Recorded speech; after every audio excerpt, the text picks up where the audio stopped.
Hey, everybody. This is Patrick Kavanaugh from comicbook.com, here to bring you a very special conversation about Netflix's The Old Guard, which just debuted last week. And everybody has seen it. I believe it's 10 people have seen it by now. So that's very exciting. And to dive deep into this film, we're actually very lucky to have the film's director, Gina Prince-Bythewood, who also directed Love and Basketball and Beyond the Lights. Hello, Gina. Hey. And we're also joined by the film's writer, as well as the writer of the original comic book series, The Old Guard.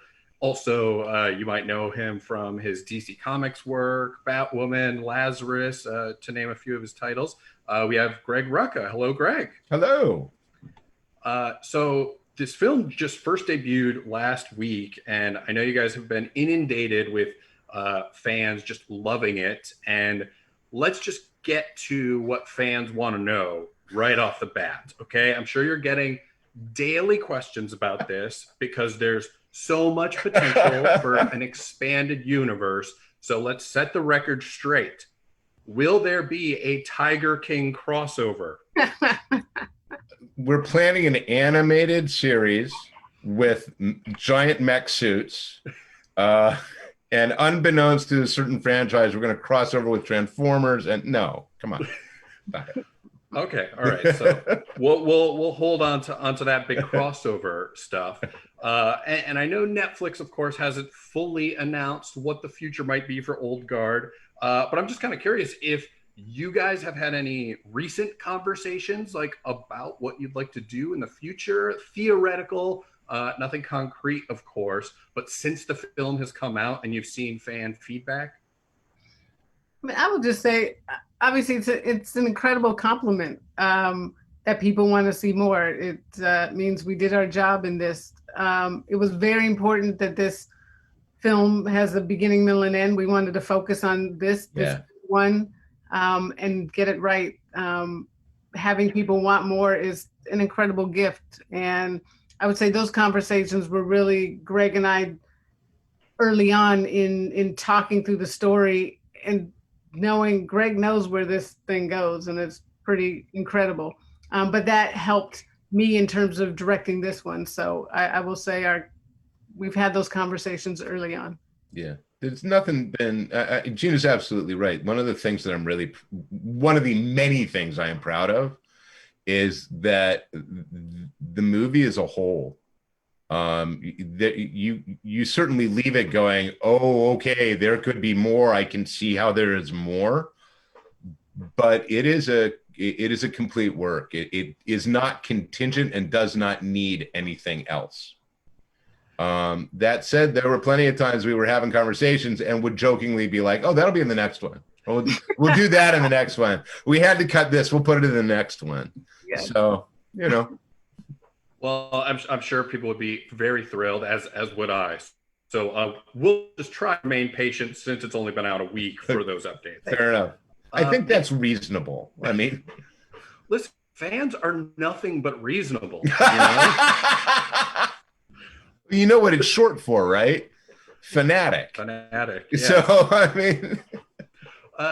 Well, and Greg, I'm curious, since this is a pretty unique situation where you wrote the original books, but then also came to the script to write the script, which doesn't always happen all that often. Nope. So I was kind of curious what that process was like, and if when revisit that core story, if you were tempted to kind of go off into new directions that was uncharted territory, and how you managed to stay faithful to that story. So look, when Skydance initially acquired the Old Guard, Matt Grimm and Don Granger were the guys that I was working with, and they were very clear that they had acquired it because they loved the source material. So when I was doing the adaptation, it was adapt this story to be told in a screen format. There are changes that have to be made. I didn't see it so much as going, I can go in a different direction, as it's a really rare opportunity to have a second bite at the apple. Most writers don't get to tell the same story twice.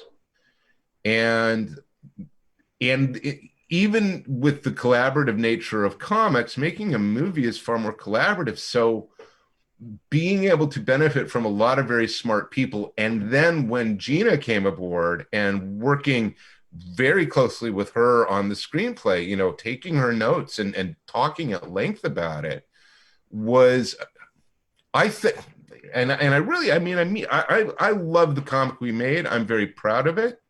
I think this is a superior story because it allowed me to fix mistakes I had made. And I think that it certainly works as the film that we wanted it to be, but this has a lot more nuance and a lot more shading than the comics ever could have had. So yeah, I mean, I'm very proud of the work we've done. Yeah, as you should be. Definitely agree with that. And I know, Gina, you've spoken about how you treated the source material essentially as the Bible, as the blueprint for adapting the movie. So a question kind of for both of you. I was curious, what scene or sequence were you most excited to bring to life? And then what scene were you most apprehensive about whether or not you could pull it off as faithful to that original comic as you could? You know, for me, I mean, there were certainly a couple. Joe and Nikki in the van Yeah. is such a beautiful moment in the comic, and I wanted to get it right. I knew the actors really wanted to get it right. As soon as we started shooting, I was like, oh yeah, they're killing it. Also Booker in the mine, the speech that he gives to Niall it's everything to his character. It explains both Booker and Andy and where they are and why they are the way that they are in that moment of time. And I know that as a director, I saw a perfect take. But going into those, you hope that am I able to evoke what I need to evoke for the audience? I think the hardest really was the kill floor, given how iconic it is in the comic. It's just so beautifully drawn by Leandro. It pops off the page. So how am I going to be able to do the same thing on film? But it really, kind of boiled down to what is the story of that and really focus there first. But also wanting to really give a bit of a homage to what Leandro did too, which was my use of silhouette throughout it. Yeah, I think of the scenes that Gina's just listed all of the scenes. I mean, I wanted to see the armored car. That was enormously rewarding for me. I couldn't wait to see the killing room floor. When we talk about moments of adaptation, I thought this was really well handled in the movie. In particular, Niall's death wasn't easy in the comic because it needed to have heart, and and Kiki's performance and again the way it's shot it's phenomenal. So. Well, and obviously you can't really talk about this movie, which is this big action fantasy movie, without talking about that scene between Joe and Nikki. I'm curious what your both of your reactions have been to seeing that moment hit so hard with so many fans. I'm overjoyed that we were able to give that to so many people. I am also frustrated that it's so overdue. When I don't think that either Gina or I felt that this was it was important and special because it was important and special between these characters.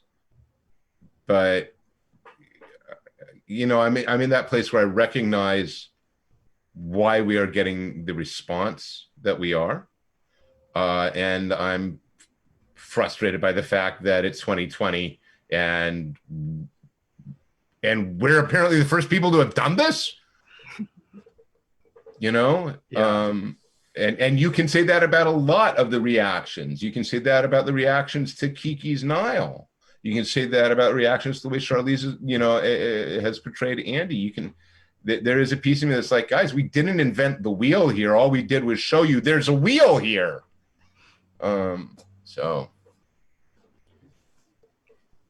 Yeah, it's interesting, and it is frustrating that it is 2020, and we have to refer to this as an anomaly, that this is not the norm, that as you said, we're showing people that the wheel exists. Yeah. And so Gina, between having a film with two seemingly superpowered characters in a comic book adaptation, which has largely been devoid of such characters, and being a Black woman directing a comic book adaptation, again, something is 2020, and we have to treat that as a shocking revelation.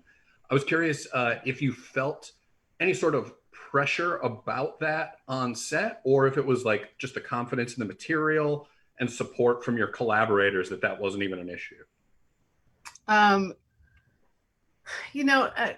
I just are you talking about the scene or just the project as a whole? Oh, I mean, there was a reason I took this film, because it moved me. Like, it has to start there. There's all these things. I love putting a Black female hero in the world. I love putting Nikki and Joe in the world. I love putting Joe's character in the world.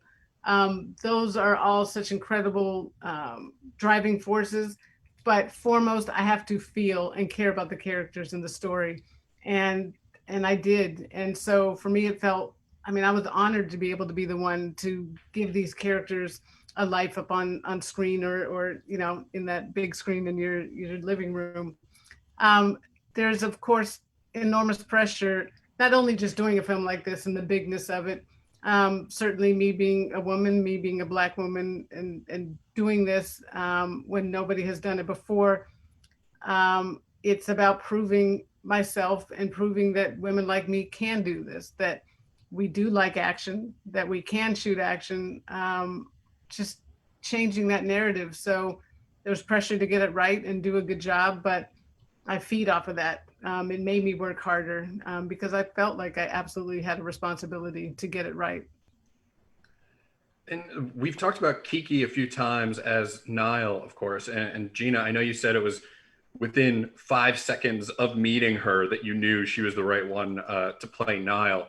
I was curious, how did the rest of the casting process go? Did everybody get hired that easily, or was it a harder search to round out the ensemble? Yes, I am curious too. That's I knew going into this that I wanted great actors for every role. And it's pretty amazing how many of my first choices are in this film. Matthias Schoenaerts, who plays Booker, is an incredible actor. And I knew I wanted him from the get-go. We were told he doesn't do films like this. But he wanted to meet, which was the first thing, like, oh my gosh. So then it was on me, don't blow this meeting. And he said again to my face, I don't do these movies, but I love this movie. And he loved the character of Booker. And after that conversation and hearing my vision, he was in, which was amazing. Marwan Kenzari, I saw him in this independent film called Wolf. Yeah. Phenomenal. And he was supposed to read for the part. We had a meeting over, it was FaceTime then. Zoom was not what it is now. Yes, right.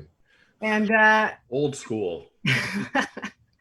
And it was such an incredible meeting. He was so passionate about the material, so passionate about the character Joe, so passionate about wanting to give that speech. His energy, I said, you don't need to read.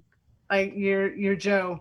Luca Marinelli, who plays Nikki, I saw his audition. He has this depth to him, those eyes where you felt everything, you felt his soul. But I needed to do a chemistry read, as I would with any love story. And so we flew him in to read with Marwan. They did this incredible improv. And it was so obvious that these two were Joe and Nikki. It was a really beautiful moment as a director to just know. And I was so excited to show everybody what they had. And it just leapt off the screen, their connection they'd never met before, but an immediate connection. Chiwetel Ejiofor, I mean, yeah, Chiwetel, yeah. I mean, that again, to hear that he wanted to be in this and work with me on this, you know, I didn't need any, I didn't need anything else at that point. He's truly a genius. Charlize, you know, there are very few women who can work in this space, and we believe them. And that's the thing about her work and her action. We believe her, and we needed that for Andy. And of course, she's a great actress, so it was, you know, that was kind of a no-brainer. So, and then lastly, Harry Melling, you know, our villain. He, it's funny. Don Granger, Skydance, said, "You've done a good job with your villain. If the audience wants to punch him in the face." Maybe this is where we want that. I mean, Harry just brought that reality of those templates of Mark Zuckerberg and Martin Shkreli, and really rocked it. I had, you know, because I'm the screenwriter, right, and I am pretty much involved in the production at the director's sufferance, and Gina was, you know, so gracious to want me present and more than that, want me present and then to say things, right, as opposed to be stand here and be quiet. But I remember when Kiki, when they knew they wanted Kiki, like in that window before I guess all the paperwork was done and so on. And throughout most of the casting, I wasn't hearing a lot from Gina. I would just hear the occasional update. Like, I think we've got from the Kiki audition came in, and Gina, you called me. Granger texted me. Grimm texted me. And it was all the same thing. It was all, we have found Niall. Oh my God, there were these two scenes, and she had us howling in one and weeping in the other, and she is perfect. And the exuberant joy, you know, I remember you on that call being like, no, this is her. It was like, oh, this is going to be awesome. So. And to open things up a little bit more to the actual like mythology of the film and the comic book series, I think one of the coolest things is that this film doesn't entirely explore why these characters come back to life, but we also don't entirely need to know that to still just witness this slice of time in their journey. So I'm kind of curious, maybe Greg, you have more insight on this, but I'm curious if either of you have those ideas in your head of what the root of this, you know, blessing or a curse of immortality is, or if that is just stuff that's entirely irrelevant to this journey. I think it's irrelevant to the journey of the first film, right? The story is a self-contained story, and you don't need to know why are they immortal, right? And I think that the film actually does tell you, not specifically, but the film does provide you with enough information to allow you to draw certain conclusions, because there are really a limited number of ways that they're going to get this way, right? We do not, for instance, see Niall fall into a vat of regeneration juice, right? You know, that's not why Niall comes back. There is a mythology. We know the mythology. We know the why. And that's for later. That is a for later. Yes, maybe it will become relevant to the story, but for this story that was told as it was told, no, you don't need to know why. And that was the striking thing when I read the script for the first time. I didn't care. Like, I didn't need it, and that was surprising because I know Greg had talked about another company who was interested in the project kept asking you have to tell us why, though. In this story, an audience needs to know why, where he was absolutely right, because I didn't need to know why. Well, it's the Rian Johnson school of, you know, it's Looper. You know, we can spend 2 hours talking about time travel, or you can accept that we're in time travel. It's which is it going to be? And I think that is one of the most brilliant storytelling decisions, you know, made in the last 20 years in film. Was literally, here it is, doesn't matter, moving on. You know? Yeah, it's definitely a bold direction to take, and to dissect and to have an issue with, oh, well, we never learned immortality, proves that you just missed the point of what the movie is, and that stuff's kind of irrelevant for right now. Yeah. Although I do kind of hope that because it's on Netflix, someone's expecting like a post-credit scene, but it's the autoplay feature. Right. They got to actually select it and be like, oh, I missed it. Very interesting. We did talk about that button as a post-credit scene, right? The Booker. That was originally supposed to be a tag. And there was for a while the contemplation of maybe we can still do it. And really that'll be like a great big reward for those people who actually watch credits on Netflix. It was like, you got a bonus scene, you know? Right. Instead of casually, you know, shrinking it. Exactly. Getting shunted into the next thing. So another, you know, people are loving the characters. They're loving the relationships, the performances, but also the action is so cool in it. And it feels reminiscent of some other films, but the urgency and efficiency of all of the action sequences always feel like they have a point, and they're not just, look what we can pull off. You know, it's not John Wick, we're on a horse fighting motorcycles, because we don't need to do that. It's, you know, always to a point. So I'm kind of curious, Greg, what does an action scene look like in your script? And then Gina, kind of what was your whole motivation for putting these action scenes together? I have two approaches to the action sequence, or I had two approaches in this script, and used both. Sometimes I would write the sequence as, you know, a series, this is what is happening, right? So Andy swings and then his head goes flying or whatnot. But knowing very well that unless the script needed to see, because the script has to specify what is a must, right? It's a must.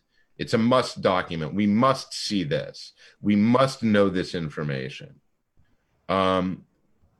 So for a lot of the time, I would sort of drop into a narrative voice and say, okay, now we watch the five of them proceed to kick every ass and take every name that they come across. And please bear in mind, you are watching over 10,000 years of combat experience combined between them, right? And then that's the description of an action sequence, right? Until the wall blows up and. The screenplay is it's a construction document. It's not the interior decorator's document. It's not even the foreman's document. It's an architectural document, and then you give it to the foreman of the whole production, who then goes, "I agree, these are the important things," right? And then you get out of their way and watch them do the thing that they have, you know, become an expert at doing to make it happen. So. And so, Gina, what's your reaction when you read Greg's script saying, oh, you know, just 5 immortal warriors demonstrating 10,000 years of combat experience? It's like, oh shit. Like, like that's a very cool thing to read. How do you film it? Exactly. But then you start at the beginning, and what is the story of the scene? What character can we reveal in the scene? And when you start like that, it's less overwhelming, because the best action sequences for me when I go to the movies are those that have a story to them. Yeah. That are character driven, that have an emotion. So I really started there in the vision of what they should be, and just working with my incredible stunt team, Jeff Haberstad and Danny Hernandez and Bryson Counts, designing these fights to tell this story, to showcase this part of character, to further the story. And that was important as well, that we never wanted this film to feel like rushing through the story to get to each action sequence. All of it should work seamlessly.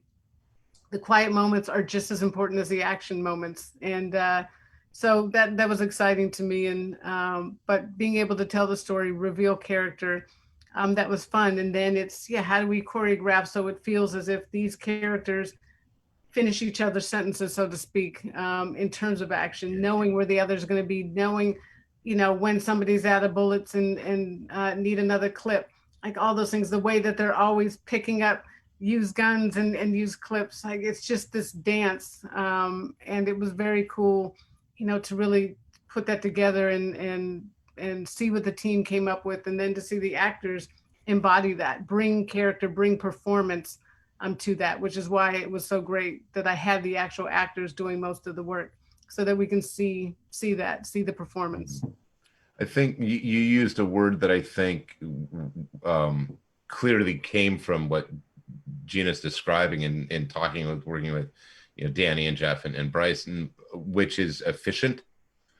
Like, if you watch the film, you will see that there is only one sequence where Andy is ever firing more than twice. And it is on the killing room floor.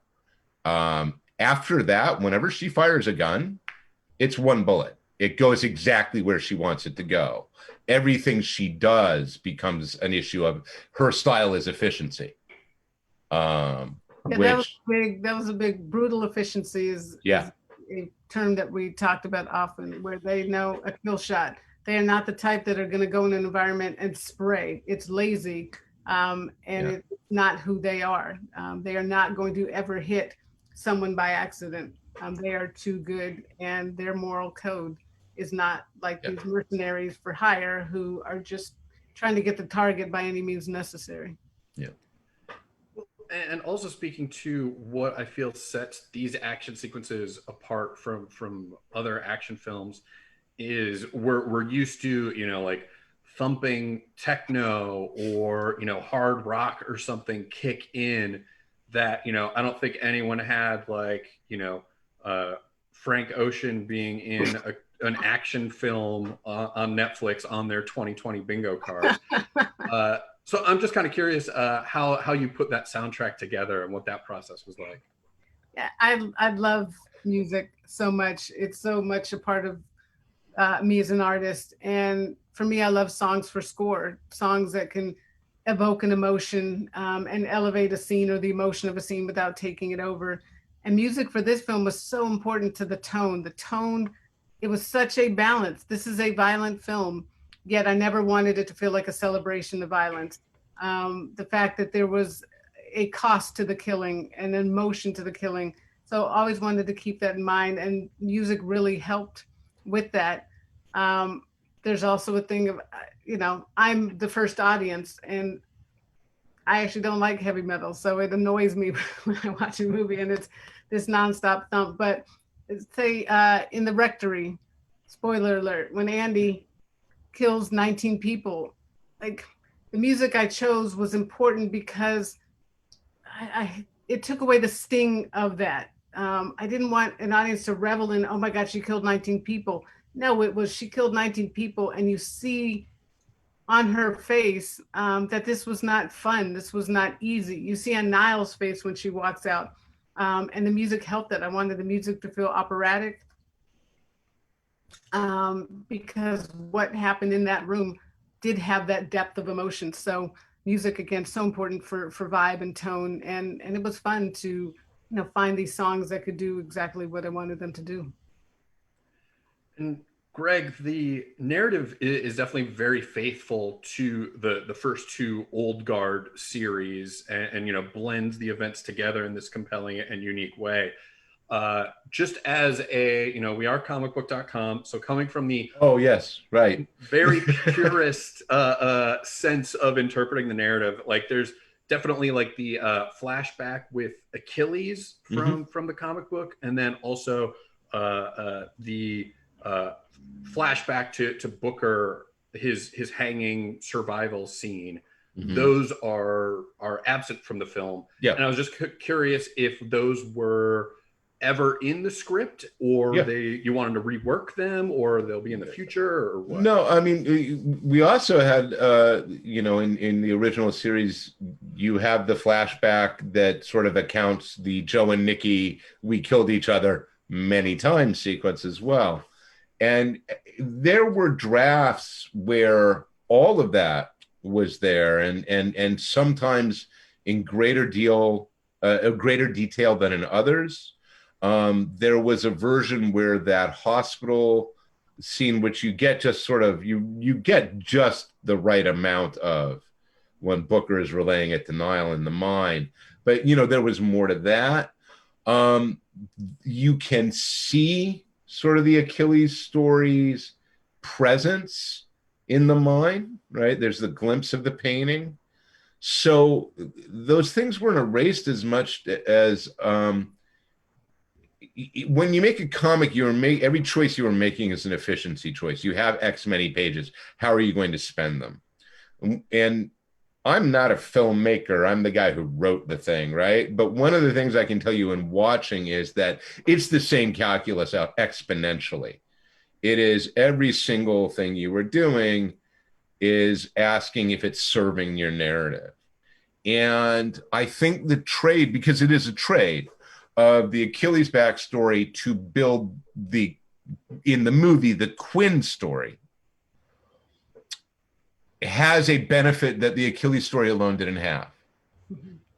In that the Quinn story, especially as it's related in the movie, and not only does it illuminate Joe and Nikki and Booker and, of course, Andy, but it's also illuminating to and of Niall in a way that talking about Achilles is frankly a beat that it would have been repeating a beat, because as beautiful and as important as I think Achilles is to Andy's character, Booker conveys that heartbreak with his story, right? So it becomes an efficiency question as much as anything else. I mean, that's really what it comes down to. Yeah. Well, and speaking to some of the changes, again, I don't want to get too spoiler heavy, but there's definitely a big change with one character and their possible fate. Again, don't want to ruin anything for anyone, so I'm trying to play it safe. Yeah, how are we supposed to answer to this, Patrick? I mean, let's just why don't we just text each other? Well, I'm kind of curious, since one character's trajectory has changed a little bit. What were the discussions like over, altering their trajectory and what that could mean, for their future adventures? Wow, how do we talk around But I this? guess also, if anyone's been watching this for 40 minutes and hasn't seen the movie, they've got to adjust their priorities. I would say it was about adding more jeopardy and stakes. It absolutely did that. What I love so much about this story and what Greg created is that these characters are mostly immortal. So there is always that threat. But it just added another level to that. But it also crystallized so well the fact that the moment that Andy is truly saying, I'm done, a new immortal shows up in Niall. And so it seemed to work really well. And, obviously having Greg be so on board with that and take it and run with it and was really important. It externalizes the conflict beautifully. And I think David Ellison at Skydance likes the term downward pressure, I believe. Did you hear that? Did you hear that during editing? But it does. Look, here's a fundamental problem. It's actually one of the problems at the heart of Force Multiplied is what's jeopardy to an immortal? I mean, because it's kind of, as Joe says, what are you going to do? Tough guy, kill me? If I go, I go. I don't know when I'm going. So you need to be able to inject into the story some level of jeopardy. You want to heighten those stakes, and it also externalizes that particular character's conflict, I think. Well, and Gina, hopefully I don't put you too much on the spot with this question. But anytime there's a big comic book project announced, it's, fans start saying, oh, I'd love for this person who's done action movies to do it. I'd love this person who's already done 10 sci-fi movies, like Taika Waititi can't direct every movie. But, so I'm just kind of I'm just actually kind of curious, Gina, if there are any directors that you're particularly a fan of who don't necessarily have the same, Marvel, DC, Star Wars experience that you'd love to hear get announced as tackling, a big budget comic book movie. I would like to know too. I mean, certainly, I'm excited about what Victoria Mahoney is going to be doing. She just did second unit on Star Wars, first woman to ever do that. I dig her brain so much and her aesthetic. I'm really excited to see what she's going to do in the action space. Certainly. Yeah, very cool. Really looking forward to her career for sure. Yeah. And I think we're just about out of time here. We're down to our question real quick. Sorry, sure. I just need a definitive answer on this because I got called out on Twitter and I asked Greg, but that's one. So is Old Guard, is it a graphic novel or is it a comic? You got to answer that, Patrick. Oh boy. Like, literally he's watching all credibility start to evaporate if he doesn't get this right. This is a what? I mean, I part of me, knowing that it is part one of a 3-part overall series, mm-hmm. my brain goes to trade paperback, like mm-hmm. it's a volume collecting a certain amount of issues. But if you asked me before volume 2 came out, it would be collected as a graphic novel. But they're all comic books. They're all just comic books, everybody. Let's just take it easy. Okay. That's my answer. Thank you. I think that is the appropriate answer. They're all just comic books. Take it easy. Yeah. But I am curious, of course, one of the interesting themes about the film is that over the course of hundreds, thousands of years, these characters, the Old Guard, have kind of influenced humanity in some definitely interesting ways. And ultimately, for good is a little bit of what we're seeing in the film. And I can't help but wonder, is it possible that the Old Guard could have unintentionally influenced the world for bad and had some negative ripples come from their actions? Or do I have to wait for a sequel for that? I think that is a very reasonable and logical question to ask, especially when, there are 19 dead bodies lying in a church. You know what I mean? There is a certain amount, and it's almost fatuous to talk about it, but there is always the doctrine of unintended consequences is at work. I will say this goes to something else, and I'll say this really quickly because I know we're running out of time.